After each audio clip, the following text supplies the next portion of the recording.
Doctor Rishikesh Meena लिखते हैं, आरक्षण की वजह से ही देश बर्बाद हुआ है। यदि आप मानते हैं कि आरक्षण की वजह से ही देश बर्बाद हुआ है तो फिर यह पोस्ट सिर्फ आपके लिए ही है। जरूर पढ़ें। लश्कर भी तुम्हारा है, सरदार भी तुम्हारा है। तुम झूठ को सच लिख दो, अखबार भी तुम्हारा है। तुम जो कहो वो सच, हम जो कहें वो झूठ। मुल्क में नफरत का ऐसा तूफान मचा डाला है। कुछ बुद्धिमान बोलते हैं कि आरक्षण ने देश को बर्बाद कर दिया है। अब आप बताइए कि देश आज़ाद होने के बाद 14 व्यक्ति देश के राष्ट्रपति बने, उनमें से कितने आरक्षण वाले बने? 15 प्रधानमंत्री बने, उनमें से कितने आरक्षण वाले बने? 43 उच्चतम न्यायालय के मुख्य न्यायाधीश बने, कितने आरक्षण वाले बने? 19 मुख्य चुनाव आयुक्त बने, उनमें से कितने आरक्षण वाले बने? देश के जो बड़े घोटाले हुए उनमें कितने दलित घोटालेबाज हैं? बताएं जरा। आप बताइए, भारत देश में कितने दलित लोग ऐसे बड़े कॉरपोरेट घरानों के व्यवसायी हैं जो देश की अर्थव्यवस्था को प्रभावित कर सकते हैं? अब आप बताइए, देश को बर्बाद कौन कर रहा है? अगर संभावित ब्लैक मनी वालों की लिस्ट देखे तो कोई आरक्षण वाला नजर नहीं आता।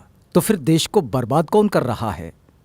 जितने लोग बैंकों का रुपया हजम करके बैठे हैं या भाग गए, उनमें कितने आरक्षण वाले हैं? शायद कोई नहीं। तो फिर देश को बर्बाद कौन कर रहा है?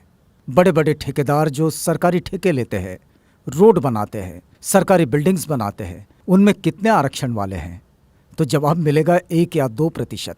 तो फिर इस देश को बर्बाद आरक्षण कर रहा है या फिर मेरिट वाले? जब ब्लैक मनी लिस्ट में एक भी नाम रिजर्व कैटेगरी के लोगों का नहीं है, सारे नाम जनरल के हैं, फिर भी कुछ बेवकूफ़ कहते हैं कि देश को रिजर्वेशन वाले बर्बाद कर रहे हैं।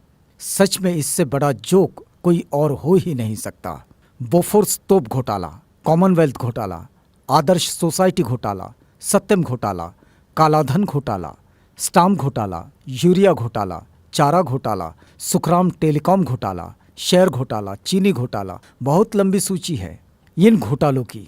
ये सभी घोटाले क्या आरक्षण प्राप्त लोगों ने किए हैं? बताएंगे इसमें किसी दलित का नाम? कब तक बेवकूफ़ बनाते रहोगे?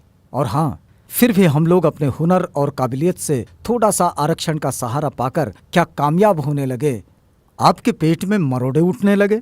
जिनको अपनी थोथी मेरिट पे घमंड है और आरक्षण से परेशानी है, वो अपने बच्चों को 5 साल वहां पढ़ाए जहां गरीब बच्चे अभाव में रहकर पढ़ते हैं। फिर देखना सारी मेरिट हवा न हो जाए तो कहना। और यदि कुछ तथाकथित उच्च वर्ग के लोग ये कहते हैं कि वो किसी से भेदभाव नहीं करते, तो उनसे एक ही सवाल है, क्या वो दलित परिवार से रोटी बेटी का रिश्ता करने को तैयार है? जातियां खत्म करने को तैयार है? अगर नहीं तो फिर मान लीजिए अभी आरक्षण खत्म नहीं होना चाहिए। निवेदन एवं आग्रह। समस्त SC/ST समाज, आपको सिर्फ 10 लोगों को ये मैसेज फॉरवर्ड करना है और वो 10 लोग भी दूसरे 10 लोगों को मैसेज फॉरवर्ड करें इस प्रकार: 1 = 10 persons। ये 10 लोग अन्य 10 लोगों को मैसेज करेंगे और इस प्रकार। बस आपको तो एक कड़ी जोड़नी है, देखते ही देखते पूरा देश जुड़ जाएगा।